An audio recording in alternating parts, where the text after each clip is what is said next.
Rafale के लिए Ambala air force पूरी तरह से तैयार है। इस लड़ाकू विमान के लिए एयरबेस पर विशेष प्रबंध किए गए हैं। राफेल के आने से भारत की सीमाएं और अधिक सुरक्षित हो जाएंगी। राफेल की अंबाला एयरबेस पर तैनाती से एयरफोर्स की सैन्य शक्ति में भी इजाफा होगा। अंबाला से चंद मिनटों की उड़ान भरकर राफेल जरूरत पड़ने पर सीमा पर पहुंच जाएगा। गोल्डन एरो को देश में राफेल की पहली स्क्वाड्रन होने का गौरव मिला है। जिस राफेल पर दुनिया भर की निगाहें टिकी हैं, वह बुधवार को अंबाला में तैनात किए जाएंगे। फ्रांस से आ रहे 5 राफेल विमानों का पहला जत्था 29 जुलाई को भारत पहुंचने वाला है। ये पांचों राफेल विमान 7000 किलोमीटर की दूरी तय कर भारत पहुंचने वाले हैं। इन राफेल विमानों को अंबाला में भारतीय वायुसेना के बेड़े में शामिल किया जाना है। अंबाला एयरबेस भी अब राफेल के स्वागत के लिए पूरी तरह तैयार है। राफेल विमानों के भारत आगमन के मद्देनजर अंबाला एयरबेस के लिए सुरक्षा के बंदोबस्त भी और कड़े कर दिए गए हैं।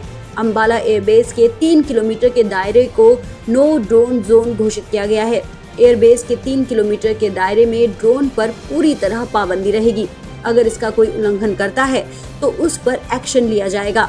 लड़ाकू विमान राफेल की तैनाती चीन सीमा से लगभग 300 किलोमीटर दूर अंबाला एयरबेस में की जाएगी। इसके चलते अंबाला एयरबेस में राफेल को लेकर पुख्ता बंदोबस्त भी किए गए हैं। बता दें कि फ्रांस के साथ 36 राफेल विमानों को लेकर साल 2016 में समझौता हुआ था। इसके बाद भारत को मिलने वाले राफेल विमानों की ये पहली खेप है। हालांकि कोरोना संकट के चलते डिलीवरी लेट हो गई है। समझौते के मुताबिक 2 साल में भारत को 36 राफेल विमान मिलने वाले थे। इंडियन एयरफोर्स के मुताबिक 5 राफेल जेट विमानों का पहला जत्था 29 जुलाई को भारत के अंबाला एयरबेस पर बेड़े में शामिल होने वाला है। हालांकि ये मौसम के अनुसार तय होगा। फाइनल इंडक्शन सेरेमनी अगले महीने के दूसरे पखवाड़े में होगी।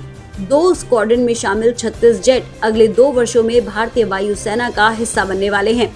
पहला स्क्वाड्रन पश्चिम क्षेत्र के अंबाला से ऑपरेशनल होगा, वहीं दूसरा पश्चिम बंगाल में हाशिमारा में तैनात होगा।